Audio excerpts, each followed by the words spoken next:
Significance of the reform movement में हम पहला टॉपिक जो देख रहे हैं वो है पॉजिटिव एस्पेक्ट्स। जो हमारे समाज का एक ऑर्थोडॉक्स सेक्शन था वो एक्सेप्ट नहीं कर पा रहा था ये जो साइंटिफिक आइडियोलॉजिकल अप्रोच है, खास तौर से सोशल रिलीजियस रेबल्स। नतीजा क्या हुआ, इन रिफॉर्मर्स को एब्यूज, प्रोसिक्यूशन या फतवाज जारी हो गए, असैसिनेशन अटेम्प्ट्स जो हैं झेलने पड़े इन रिएक्शनरीज के द्वारा। पर इतने सब ऑपोजिशन के बावजूद ये जो मूवमेंट्स थे इन्होंने काफी हद तक मैनेज किया कि इनका योगदान रहा एक लिबरेशन के लिए इंडिविजुअल के, खास तौर से उस कन्फर्मिटी से जो कि डर के कारण पैदा होती है या फिर इनका सबमिशन जो एक्सप्लॉयटेशन के प्रति होता है, चाहे वो प्रीस्ट के द्वारा हो या और किसी क्लास के थ्रू। जो ट्रांसलेशन हुआ रिलीजियस टेक्स्ट का वर्नाकुलर लैंग्वेजेस में, उससे क्या हुआ, बहुत जोर दिया गया इंडिविजुअल राइट्स को कि वो जो है इंटरप्रेट कर सके इन स्क्रिप्चर्स को, जो रिचुअल्स हैं उनको सिंप्लीफाई कर सके ताकि वर्शिप जो है वो उनके लिए खुद का पर्सनल एक्सपीरियंस बने। इन्होंने ह्यूमन की इंटेलेक्चुअल कैपेसिटी को, जो कि सोचने और लॉजिक की क्षमता रखती है, उस पर भी ज्यादा जोर डाला। अब इसके लिए इन्होंने क्या किया, जो करप्ट एलिमेंट्स थे, रिलीजियस बिलीव्स थे, प्रैक्टिसेस थे, उनको निकालने की कोशिश करी ताकि जो फॉलोअर्स हैं वो एटलीस्ट उनको एक ऑफिशियल टॉन्ट होता है कि उनका रिलीजन, जो उनकी सोसाइटी है वो काफ़ी पुरानी है, इंफीरियर है, उसको समझ सके, उससे पता तो चले उन्हें। इसीलिए इन्होंने खास तौर से राइजिंग करी मिडिल क्लास की, जिसको ये कल्चरल रूट्स की बहुत ज़्यादा ज़रूरत थी। और साथ ही साथ एक पर्पस था इनका कि रिड्यूस करना है सेंस ऑफ ह्यूमिलिएशन, जो कि इस फॉरेन पावर के कॉन्क्वेस्ट के बाद से उत्पन्न हो गया था।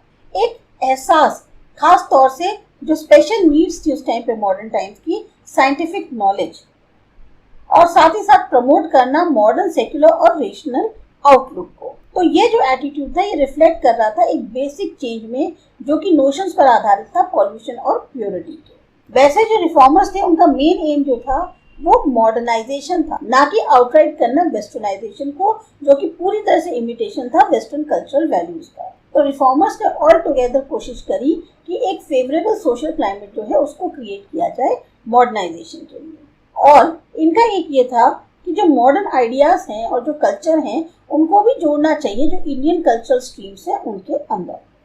मेन अंडरलाइन कंसर्न जो इन रिफॉर्मिस्ट का था वो था कि एक रिवाइव करना चाहिए नेटिव कल्चरल पर्सनालिटी को, जो कि डिस्टॉर्ट हो चुकी है इतने सालों में। नेगेटिव एस्पेक्ट, सबसे बड़ा जो लिमिटेशन था रिलीजियस रिफॉर्म मूवमेंट्स का वो ये था कि उनका एक नैरो सोशल बेस था, यानी कि उसमें सिर्फ पढ़े लिखे या अर्बन मिडिल क्लास ही शामिल थे, जबकि जो एक जरूरत होती है इतने बड़े मासेस की, खासतौर से हमारे जो पीजेंट्री थी या जो अर्बन पुअर थे, उनकी जो जरूरतें थी उसको इग्नोर कर दिया गया था। जो टेंडेंसी थी रिफॉर्मर्स की, उन्होंने अपील किसके लिए करी, जो ग्रेटनेस है पास्ट की उसके लिए।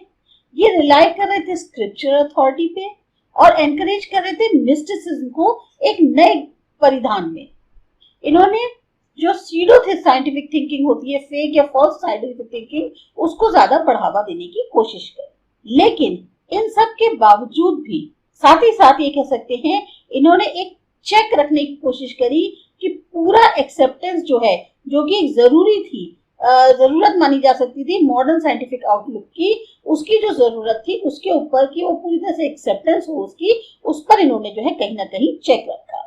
लेकिन जितनी भी ये टेंडेंसीज थी, इन्होंने जो है योगदान जो दिया एटलीस्ट कुछ हद तक कंपार्टमेंट्स कर पाएंगे हिंदू, मुस्लिम, सिख और पारसी के बीच में, या एलियनेट कर दिया इन्होंने हाई कास्ट हिंदूज को लो कास्ट हिंदूज से।